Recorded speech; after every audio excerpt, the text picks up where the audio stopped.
Welcome to Salt Mine Gaming. Today we're going to be playing the last commander from the lore when eclipsed. This one is going to be the Mardu commander, Thorna and Twigtooth. It's a legendary creature, giant tree folk, and it says Thorna and Twigtooth enters with two -1/-1 counters on it. Whenever Thorna and Twigtooth attacks, remove all counters from target creature control. Each opponent loses X life and you gain X life, and the topmost creature card in your library perpetually gets +X, where X is the number of counters removed this way. So this deck is going full in on our commander. And so most decks try to win fast, but this one wins by just making this one commander here completely take over the game.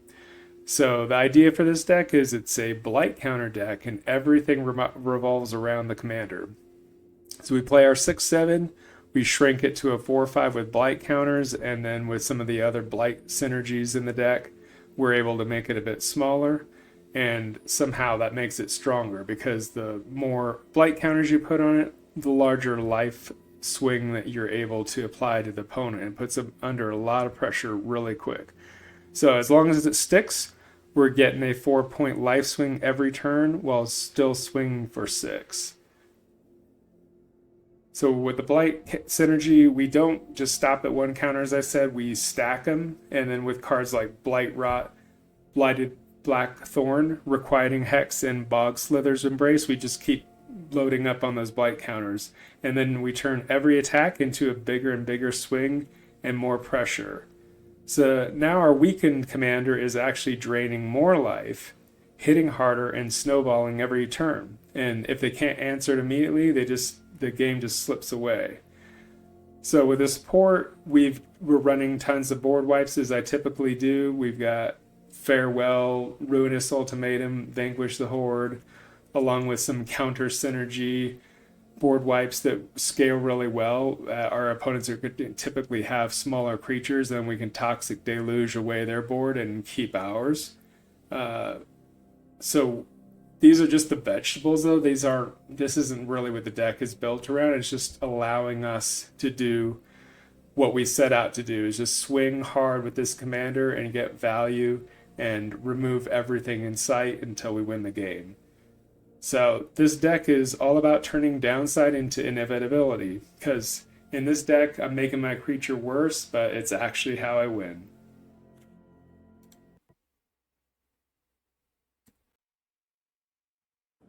Alright, let's get into some games here. I think this is going to be a mulligan. This is much better. Alright, so I think we'll lead off on Cavernous Souls, naming Tree Folk. They're not likely to be able to counter our spells in these colors, but best just to come prepared. Alright, and so now let's play a Talisman of Conviction. They've got the turn 1 Llanowar Elf, so let's see. This one looks like very focused on their commander as well.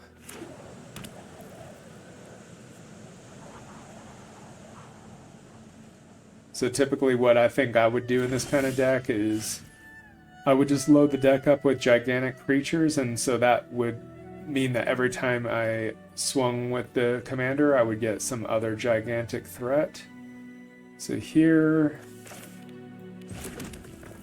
I think we want to get our commander out as quick as possible, so let's play a Dark Ritual.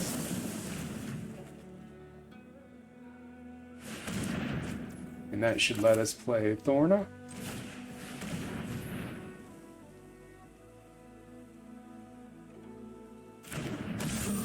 And as you can see, the counters get loaded up on the creature. So if it sticks around next turn, we're able to attack for a huge amount of damage.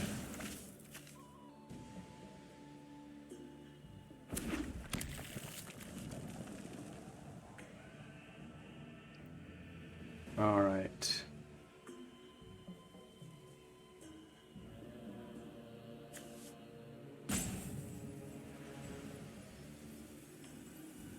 Yeah, this artwork's pretty fun. Honestly, I wasn't as excited about this commander. All the other Lorwyn Eclipse commanders I was more excited to build, but it turns out that this one was actually the best commander out of all of them, and I wouldn't expect that. All right, so here, let's see. We can only let's search for plains.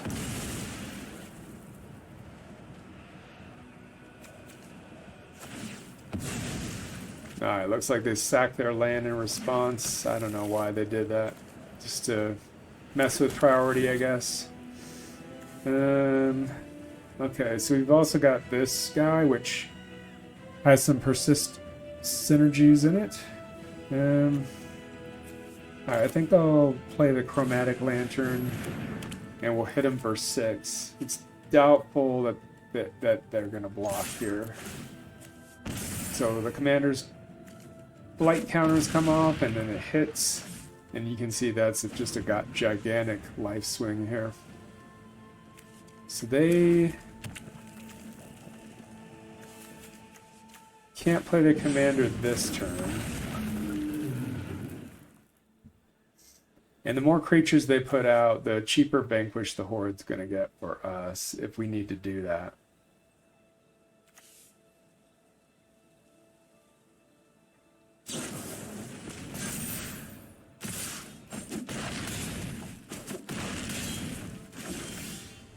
Okay, what does this guy say? Attacking creatures have double strike. Okay. Let's play this here.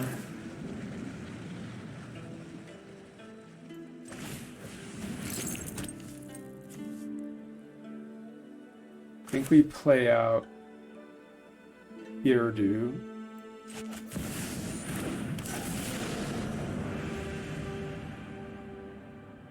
And then we want to give our commander Persist, so we'll want to flip this. So I think for right now we're going to. Does it make a lot of sense? No, I think we need to hang back on this, honestly. I know that's weird, but. And then the opponent is frustrated. They're saying your go. So attacking creatures have double strike. So what do we need to do here? We have to stay alive.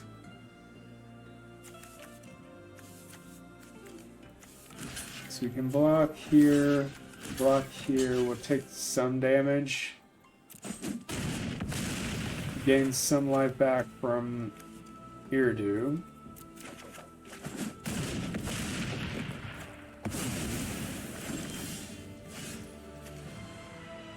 So at this point, we're going to want to wipe the board.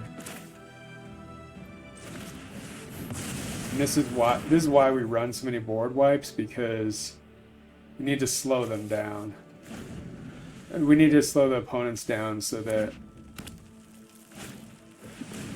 when we don't have our commander out, we just have a chance, right? Because everything depends on this guy being out. So luckily, I do have this enchantment.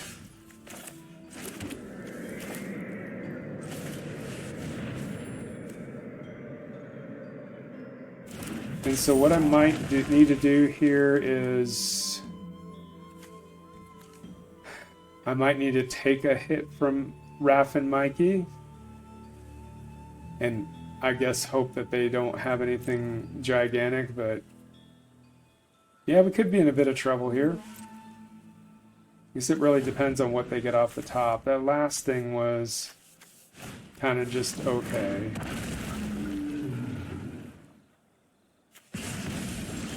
Okay, so here...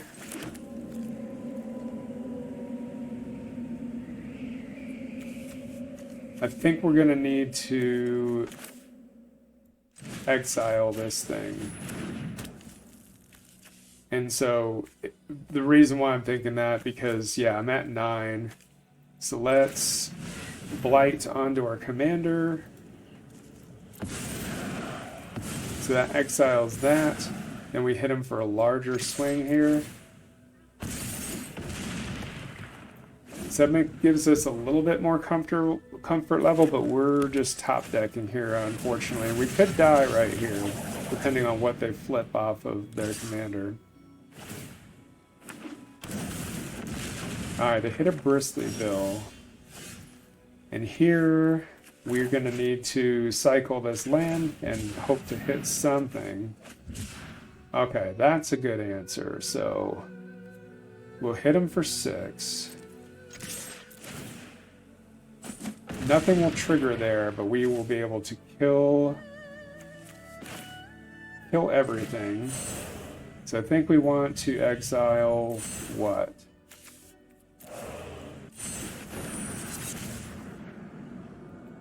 So I'm going to discover 6, and I guess we'll get rid of whatever I think the most aggravating card is. Probably this Raphael. I don't know that they have Graveyard Recursion. But they have Return of the Wild Speaker in their hand. Okay, let's take a look at their deck. That's another good thing about this Deadly Cover-Up. It lets you search the entire opponent's library. So we got it on the top end. Honestly, this isn't like the way I would have built this per se. I mean, they've got a couple really big things, but this is all kind of medium stuff here. And I'm getting hit with the Your Go, and it's like, whatever, man. I'm just trying to win here. That's a pretty apt username there.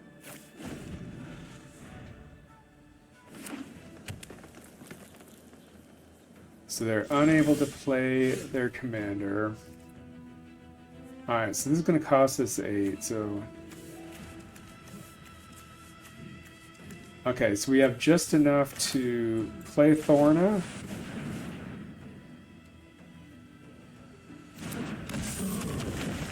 So we have a blocker. If they rip a land, I'm gonna have to block. And they are done.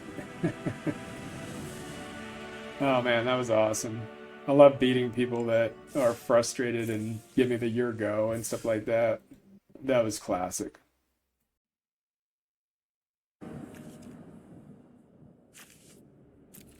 Alright, so here we're playing against Golbez Crystal Collector. It says whenever an artifact you control enters, surveil 1.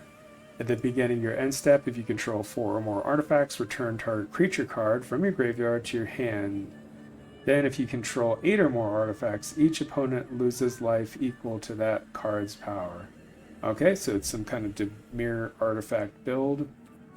Good to know. I believe this is a good solid keep.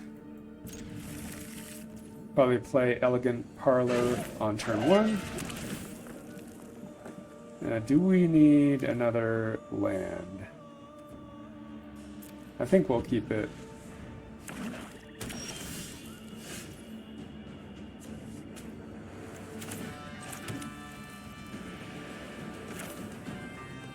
Let's go ahead and play out Warren Torchmaster, and we will decline to put a counter on it.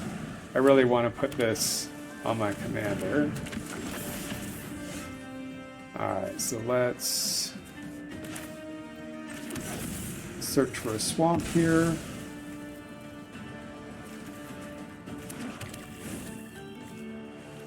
And if they do any searching themselves, we've got an opposition agent waiting. So I will decline here.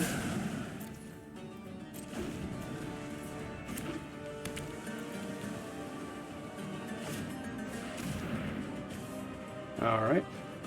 Weathermaker. It's kind of weird mana rock, it looks like. It's like you can get more value off of it.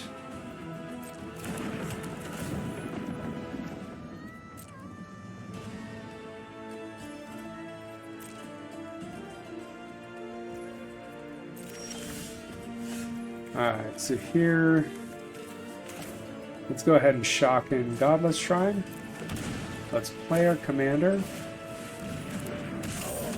And then we can put more counters here and give this haste.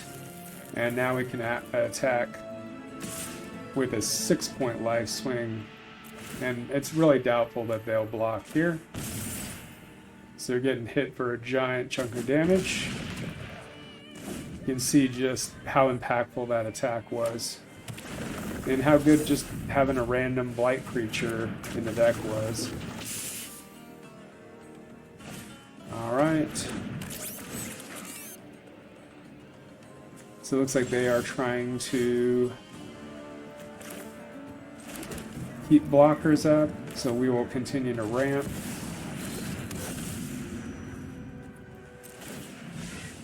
And we can continue putting the blight counters on this. Even though it doesn't need haste, it just gets a little bit more value here. So every time we attack, we can remove that blight counter. And then, yeah, I mean, they're kind of forced to block here. So that was good. I wanted them to get rid of this because it's got a little ability here that causes us to have to pay 3 extra to play an instant or sorcery, and we really don't want that with keeping Farewell and Fumigate up.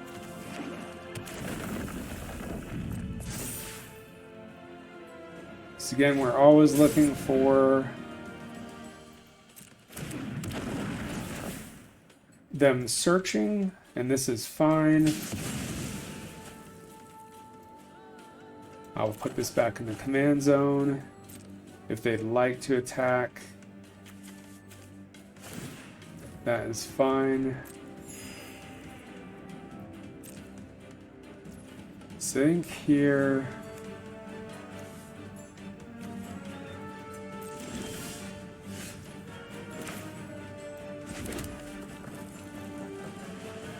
So we could Farewell and get rid of all creatures, but I think we wait on that. Because again, we're going to continue to be able to swing in and cause them to lose all this life. And they're going to be forced to chump block every single turn until this is dealt with. So as long as we have this guy out, and this is just a super awesome engine. Alright, so they've hostage takered us. And so I'm going to decline here because my next play is going to be exiling all creatures. So let's decline. Let's let him hang on to that. And we continue to draw lands. Alright, so do we Farewell? I don't think so, actually. I think let's Fumigate. We'll gain 4 life this transaction, and then we'll get our commander back. We won't be able to give it haste, but this seems pretty good to me. Then we still have up opposition agent if we like. So there's our blight counters, and we'll end the turn.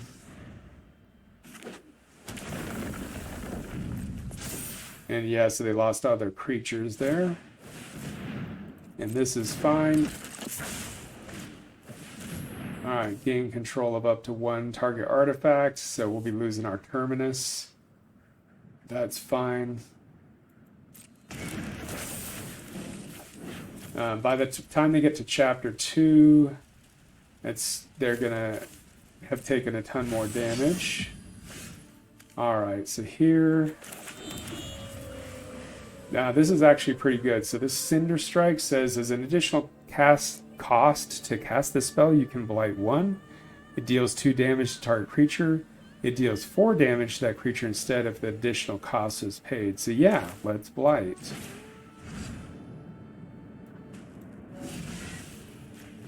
And then let's put a counter here. So it gets rid of it, so it removes their ability to even chump block here. So do we need a Farewell? I think that might actually be good. Because if I don't care so much about our permanence. But if we exile artifacts and enchantments, that's going to hose them here. So I think that's good. Do we exile our graveyard? I think we exile graveyards too, yeah. Farewell, it's pretty good. So artifacts, enchantments, graveyards, and then we leave all creatures, and that wipes everything away, and it erases their hope in my estimation. Yep. I'll see you later.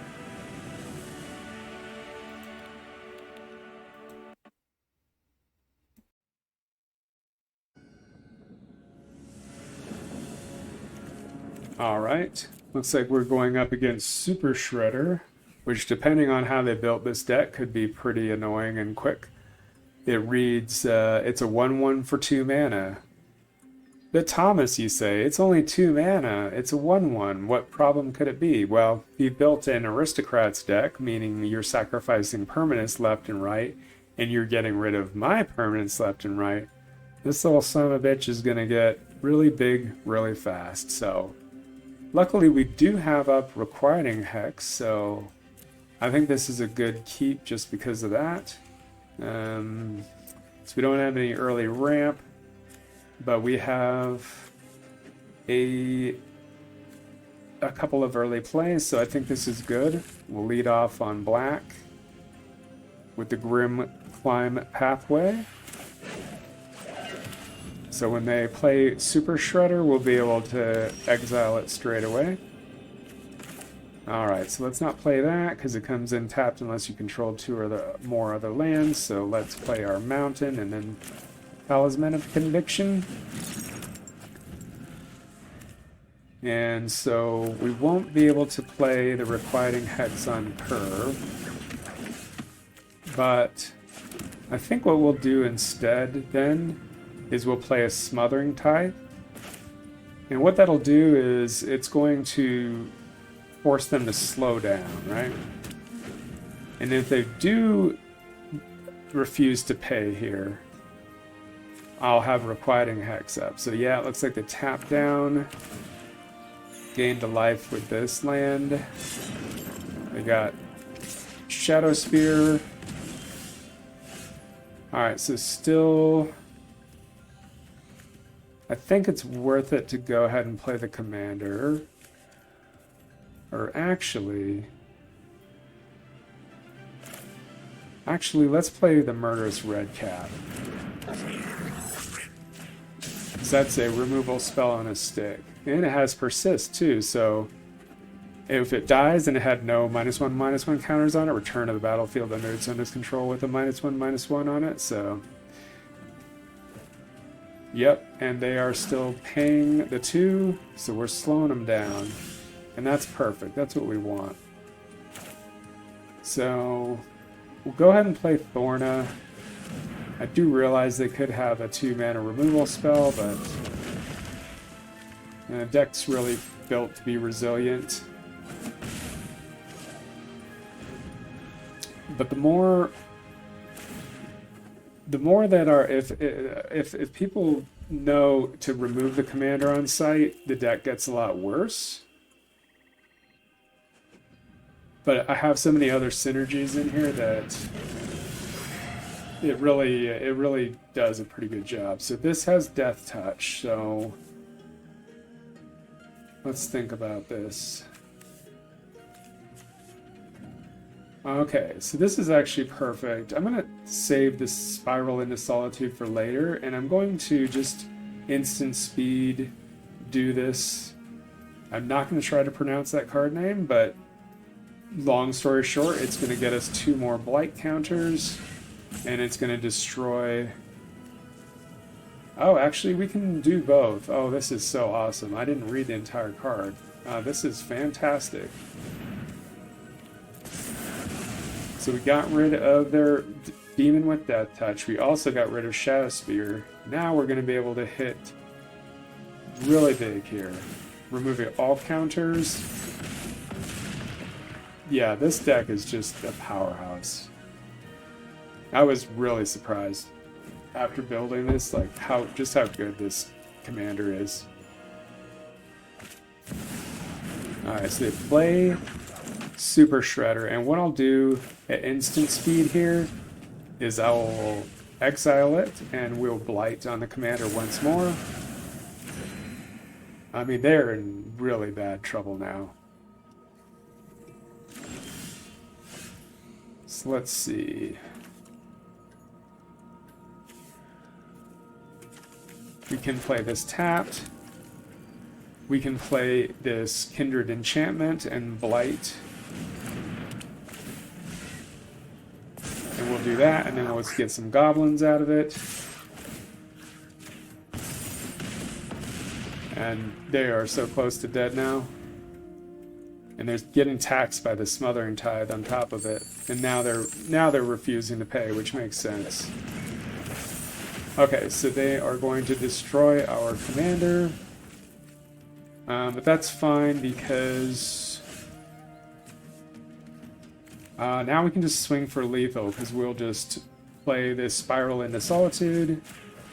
Now it can't attack or block, and we can just swing for lethal, and they're done.